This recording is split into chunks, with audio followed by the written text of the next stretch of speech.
작년 1월 달부터는 계속 보셨네요. 그죠, 예. 한 달도 마이너스 난 적이 없죠. 없네요. 예, 예. 이제 인정하시겠죠? 네네.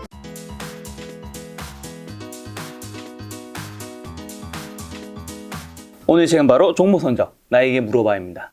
저는 이제 대학교를 졸업하고 나서 네. 그 조은행에 입사해갖고 금융기관에 한 30년 동안 근무하다가 네네. 2011년 말에 이제 뜻하지 않게 강제퇴직을 당해가지고 흔히 말하는 예. 명예퇴직. 예, 명예퇴직은 아니고요. 명예퇴직보다 못한 걸 당해가지고 네.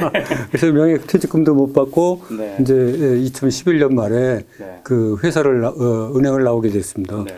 그 사실은 30년 동안 금융기관에 근무했지만 주식 투자는 뭐 한 번도 해본 적이 없었거든요. 네. 근데 이제 나와서 그때 당시 부모님도 살아계시고 또 딸이 셋이나 있고 네. 그래서 결혼도 아직 못 시키고 그래서 먹고는 살아야 되겠는데 네. 여기저기 이제 취직을 시도했었는데 오라는 데도 없고 갈 데도 없고 네. 그래서 이제 전전긍긍 하다가 그래도 뭐 금융기관에 30년 동안 근무했으니까 그리고 또 명색이 대학교를 경영학과 나오고 네. 또 대학원을 경제학과 나와서 내가 숫자에 조금 밝으니까 이거 하면 되겠다. 네. 이런 이제 녹록한 마음을 먹고 네. 한 책 10권 읽고 네. 이제 주식시장에 뛰어들었는데 네. 어이구 이게 주식시장에 막상 들어가니까 그 많은 그 고수님들이 저 같은 초보자를 먹잇감으로 기다리고 있더라고요. 예, 그래가지고 한돈 내로. 네, 그래가지고 뭐 처음에는 조금 갖고 시작했다가 이제 자꾸 물리게 되니까 네.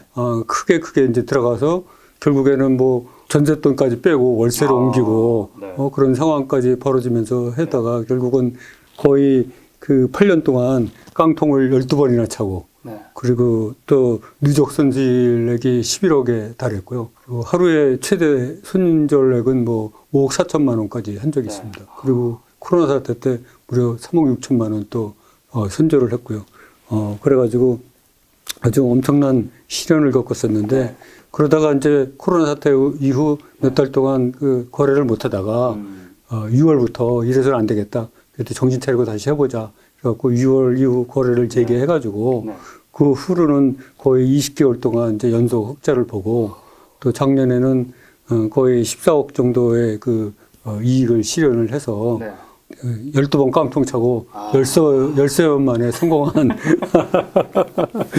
그런 역사를 갖고 있습니다. 아주 그 짧은 시간에 흑역사를 네네. 흑역사와 또 빚도 네. 다 보셨네요. 네네. 야, 근데 그 유튜브에 사실 출연하신 지가 그렇게 네네. 많이 안 되셨잖아요. 네, 맞습니다. 아까 저랑 사석에서 티타임 때 네. 김작가 TV에 가장 먼저 나오고 싶으셨다고. 네네, 그렇습니다. 개인적으로 좀 궁금하네요. 왜요? 다른 채널도 많은데. 제가 이제 네. 책을 쓸 마음이 없었다가 이제 책을 쓰고 나서 우연하게 유튜브를 봤는데 네네네. 그때 이제 김작가 TV를 처음으로 접했고 유튜브 채널 중에 그때 당시 그 보컬 김영준인가? 보컬 김영준 네, 트레이더님. 그분이 인터뷰하신 걸 봤고 네. 그 뒤에 또 돈의 시나리오를 쓰신 김동봉 네네. 예, 그분이 한 걸 봐가지고 네네. 굉장히 인상적이었습니다. 그래서 나도 저기에 반드시 나가서 한번 그런 마음. 이야기를 해야 되겠다 이렇게 마음을 가져서 처음 어플라이를 했던 것이었습니다. 그래서 또 저희가 이렇게 네네. 만나 뵙게 되었는데 네네. 보컬님이랑 김종봉님 제가 한 이틀 전에 만나 뵀는데 네네. 나중에 한번 안부 인사 좀 해드릴게요. 예. 자, 오늘 이제 요 책 종목 선정 나에게 물어봐 요 책을 토대로 여러 가지 질문을 좀 드릴 건데 네네. 일단은 그 전에 깡통을 12번 네네. 8년 동안 찾았다고 했잖아요. 네네. 그 이후에 이제 잘 된 이야기 좀 있다 하고 네. 왜 깡통 12번에 차신 거예요? 어떻게 보면 성균관대 경리학과 졸업하셨고 네. 미국 일리노이 주립대 경제학 석사 네. 그다음에 조은행 신한은행 이런 쪽에 지점장님으로서 네. 금융기관 30년 또 근무도 하셨는데 네네. 일단은 뭐 책 10권 대충 읽고 진입한 게 잘못된 거였었고요. 네. 그 실력은 없는데 네. 이제 돈은 빨리 벌어야 되겠고 그렇죠. 이러다 보니까 자꾸 이제 그 고점에 진입을 하게 됐습니다. 그래서 뭐 그 날아다니는 주식 이런 거에 자꾸 손을 대다 보니까 그렇게 해서 이제 신고가 역사적 고점에 많이 진입을 하다 보니까 그게 이제 처음에는 몇 번 먹어요. 네. 그러다가 먹을 때는 조금 먹고 물릴 때는 또 왕창 물리죠. 그래갖고 그런 게 이제 누적이 네. 돼서 이제 깡통을 차게 됐고요. 두 번째로는 이제 그 제가 이제 전업 투자자로 하다 보니까 네. 이 생활비나 대출 이자 또 뭐 이런 비용들이 많이 나가더라고요. 그래서 그렇죠. 조금 벌면은 또 뺏어 쓰고 조금 벌면 뺏어 쓰고 네. 그래서 이제 자본금이 좀 어느 정도 늘어나야 확 테이크오프를 할 수가 있는데 그게 안 되고 그러다 보니까 자본금이 적다 보니까 신용을 많이 썼어요. 그래서 신용을 많이 쓰다 보니까 또 한국에는 여러 가지 지정학적 리스크 때문에 이게 그 1년에 한두 번 이상씩 꼭 풍락이 한 번씩 오지 않습니까? 예를 들어서 2015년도에 중국 위안화 그 평가 절하 문제라든지 또 2017년도에 북한 핵실험 네. 또 2018년도에 미중 무역 전쟁, 한일 경제 전쟁 이런 게 올 때마다 주식시장이 이제 급락 내지 폭락을 하니까 그때마다 제가 보유하고 있던 주식도 같이 떨어져 가지고 담보 부족이 생기는 겁니다. 그래서 뭐 어쩔 수 없이 깡통을 차게 되는 그런 상황이 발생하게 된 거죠. 최고로 손실을 많이 본 금액이 지금 하루 최대 손절 매액이 5억 4천이었다고 네네. 봤는데 네. 그러면 그때는 담보 부족 상태이셨던 건가요? 아닙니다. 그때는 담보 부족 상태는 근데 아니었었는데요. 왜 손절하시게 예. 되셨고? 이게 보니까 제가 이제 좀 전에 말씀드렸듯이 역사적 신고가, 뭐 고점 그리고 신고가 이런 데 많이 들어가다 보니까 먹을 땐 좋았는데 물리게 되면 이제 자꾸 물리게 돼서 이게 이제 그때 당시에 보니까는 지수가 내려갈 때 제가 갖고 있는 보유 종목들은 지수보다 10% 이상 더 많이 빠지고 또 지수가 반등해서 올라갈 때는 무려 15%를 덜 올라가고 그래갖고 괴리가 25%나 생기는 거예요. 그러다 보니까 이게 전자금이 다 홀딩이 돼가지고 뭐 주식을 팔고 살 수 있는 자금 여력이 없는 거죠. 그래가지고 회전이 전혀 안 되는 겁니다. 다 물린 상태에서. 그래갖고 6개월 동안 이익이 제로였습니다. 그리고 이제 한 주씩만 돈이 없으니까 한 주씩밖에 거래를 못하는 그런 상황이 됐죠. 그래서 이대로 가다가는 그야말로 말라 죽겠다, 자멸하겠다. 이래서 이래 주거나 저래 주거나 마찬가지다. 그러니까는 5억 4천만 원 손절하더라도 그러면 손절하고 나면 좀 남은 자금이 있지 않습니까? 그 남은 자금을 갖고 다시 돈을 벌어서 재기를 해야 되겠다. 이런 당찬 마음을 가지고 5억 4천만 원을 손절하게 된 거죠. 하루에 개미가. 하루에 5억 4천 손절하면 기분이 어떻게 되나요?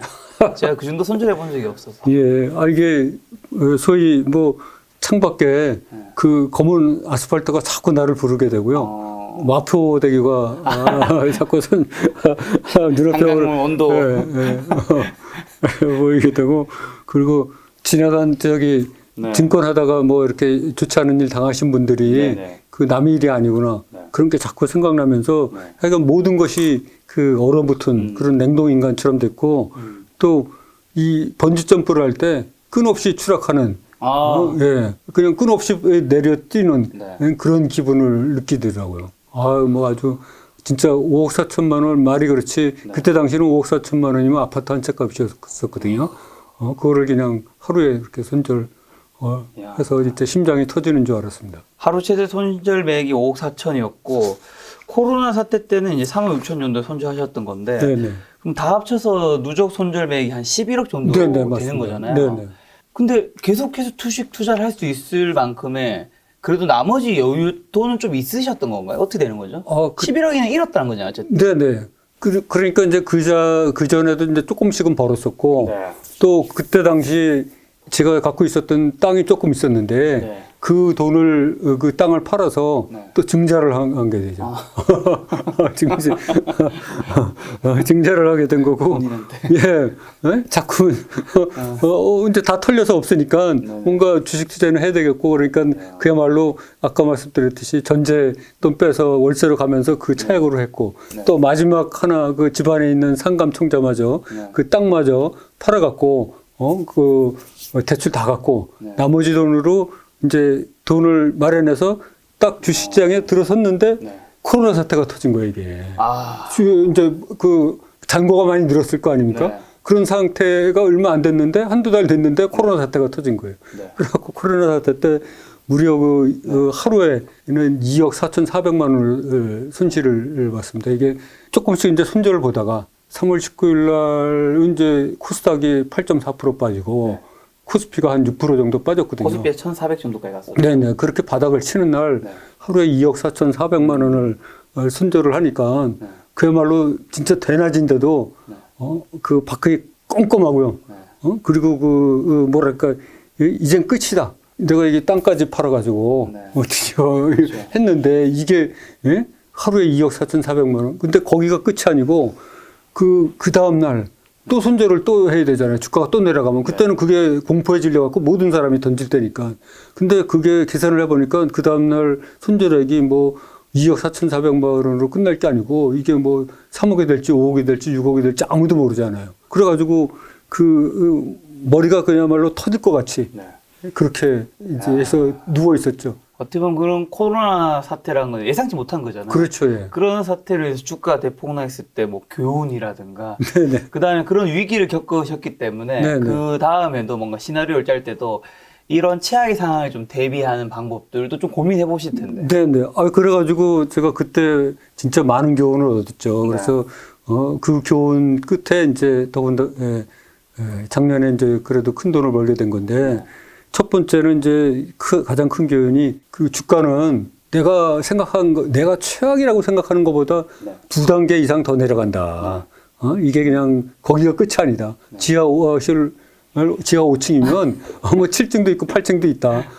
그렇게 생각을 해서 해야 되고 신용도 많이 쓴 것도 문제지만 더 큰 문제는 대형 사고가 터졌으면 앞뒤 가리지 말고 빨리 잔고를 축소해야 되는데 요게 이제 뭐 괜찮겠지 하면서 하루하루 자꾸 미루면서 손절을 덜 하고 잔고를 축소 안 하고 어떻게 해서든지 무사히 빠져나가야 되겠다. 이 생각을 하다가 이제 더 큰 대형 사고를 당한 거거든요. 그래서 그다음부터는 이제 대형 사고만 발생하면 대형 사고다. 그럼 무조건 잔고를 축소해야 되겠다. 이런 생각이 들고요. 실제로 작년 12월 달에 또 오미크론 그 사태가 있지 않습니까? 그렇죠. 그때는 이제 또 제2의 코로나가 오나.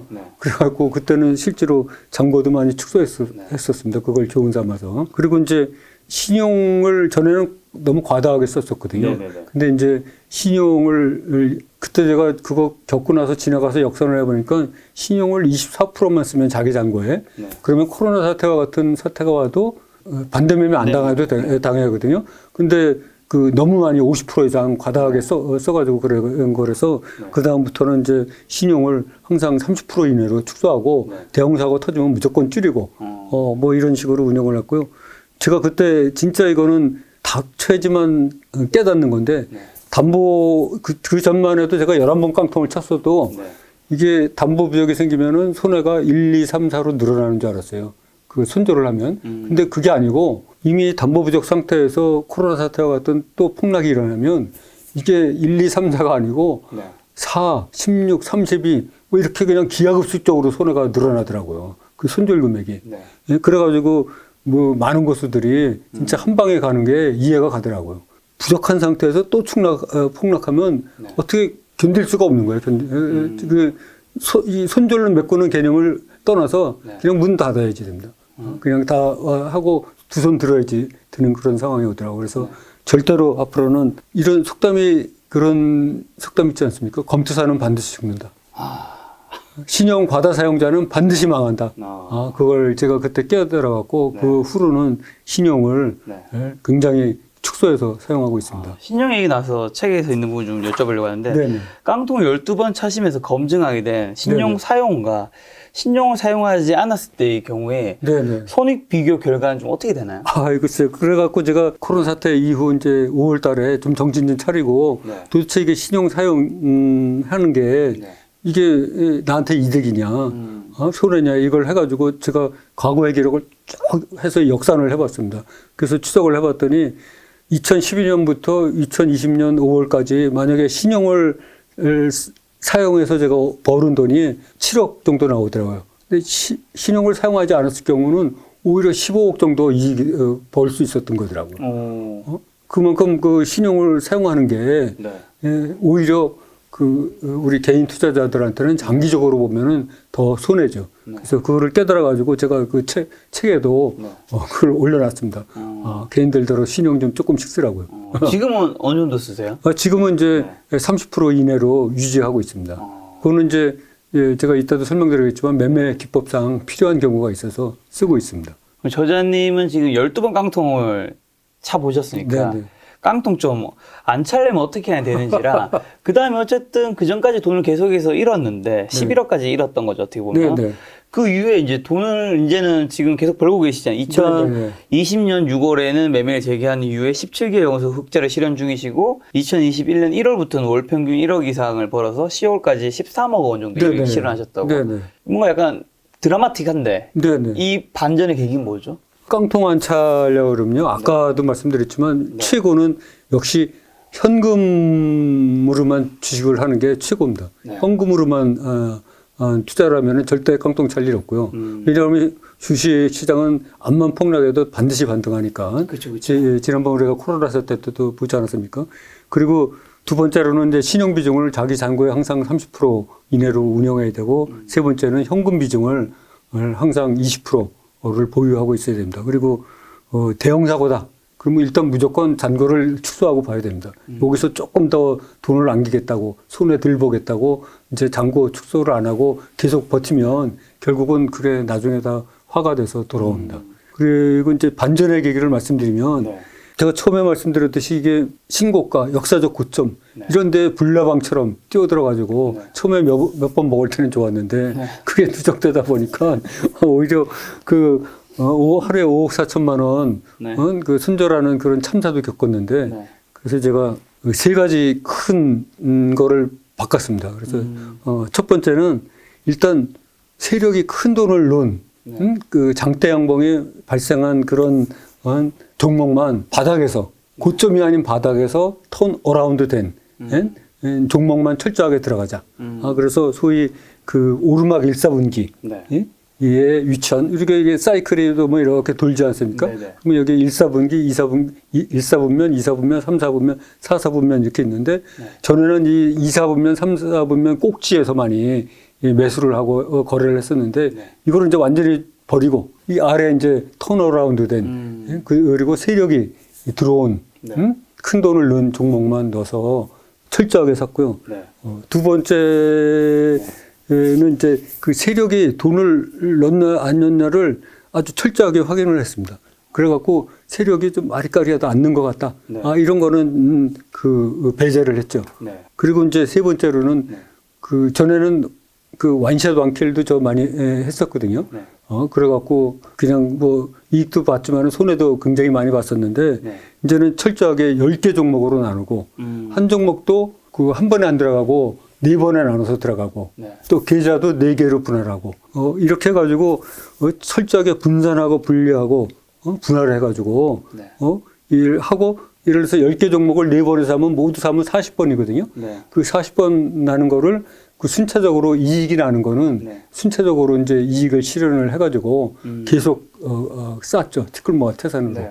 그렇게 하다 보니까 이제 그 손절하는 금액은 거의 없고 그 계속 이익이 누적되다 보니까 그게 쌓여서 이렇게 큰 돈을 벌게 된 것 같습니다. 저자님은 뭐 가치 투자보다는 트레이더 쪽이신 건가 봐요? 저는 이제 그 단기 매매 위주로 하고 있습니다. 저 단타나 이 초단타는 아니고 소위 스윙이라고 그러죠. 주식을 사서 며칠 보유하거나 뭐 한두 달 보유해서 약간의 이익을 내고 파는 그런. 그러니까 보컬님과 이제 전투자 김종봉님 영상을 좋아하셨겠죠.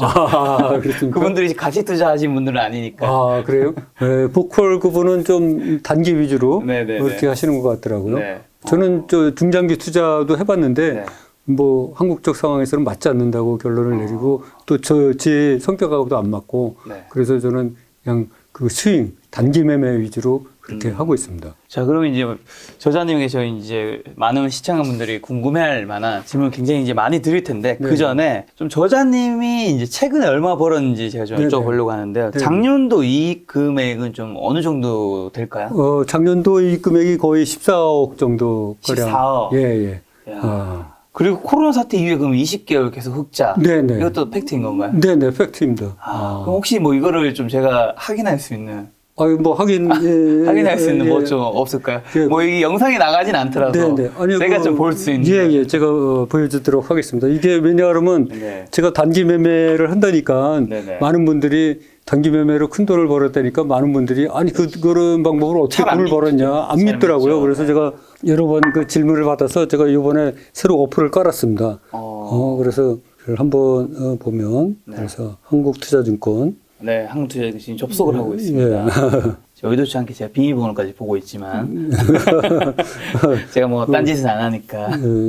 기간별 매매 손익이라고 네, 있지 않습니까? 이걸 네. 치면 이제 작년 1월부터 1월 달에 거의 1억, 2월 달에 9천, 3월 달에 1억, 4월 달에 1억 9천, 5월 달에 1억 3천, 6월 달에 1억 2천, 7월 달에 9억 1,300. 네. 8월 달이랑 9월 달 좀 적게 보셨네요. 4천, 4천. 예. 10월 달에 2천, 네. 작년 11월에 3천, 작년 12월에 2천, 올해 1월에 지금 현재 2천 정도. 이렇게 해서 작년 6월부터 올해 1월까지 14억 정도 요 한국투자증권 계좌로. 네네. 본 김에 화끈하게. 아, 좋습니다. 자, 월별로 키움증권이 2021년 1월이 2천, 2월이 2,800, 3월도 2,800, 4월 4천 단위, 예. 5월 3천, 6월 5천, 7월 4천. 작년 1월 달부터는 계속 보셨네요. 그죠, 예. 한 달도 마이너스 난 적이 없죠. 없네요. 예, 예. 이제 인정하시겠죠? 네네. 자, 지금 제가 직접 눈으로 봤고 아마 사진으로도 일정 부분 제가 모자이크해서 네네. 시청자분들 볼 수 있게 인증을 해드렸을 텐데 네. 작년에 그럼 연수익률로 쳤을 때는 네네. 어느 정도 되시는 거예요? 작년에 연수익률로 치면 70%. 아, 어, 70%. 예, 또 상반기로만 따지면 뭐 100% 이상 됐죠. 네. 근데 아까 보셨지만 하반기에는 4천만 원 벌 때도 있고, 12월 달 같은 경우는 2천만 원 밖에 네네. 못 벌고, 네. 이래갖고 수익률이 굉장히 안 좋았었거든요. 네. 그래갖고, 연 평균, 상반기에는 100% 이상 벌었고, 하반기에는 미흡하고, 그래서 연 전체적으로 70% 이상. 그럼 2022년 올해 목표 수익률은? 올해 목표 수익률도 당연히 70% 이상 아. 보는 거를 목표로 하고 있습니다. 갑자기 인증하니까 저자님 좀 다르게 보이네. 여기 또 사실 가치 투자 쪽은 몰라도 네. 트레이딩 하시는 분들은 이 네. 인증을 굉장히 중요시 여기더라고요. 예. 그쪽 문화가 약간 좀 가면. 예, 예. 여러 가지 자기 거를 내놓기는 싫어하죠. 아, 그렇죠. 이제 저자님에게 뭔가 우리가 한 수 배워야 되겠다는 생각이 물어드는데요.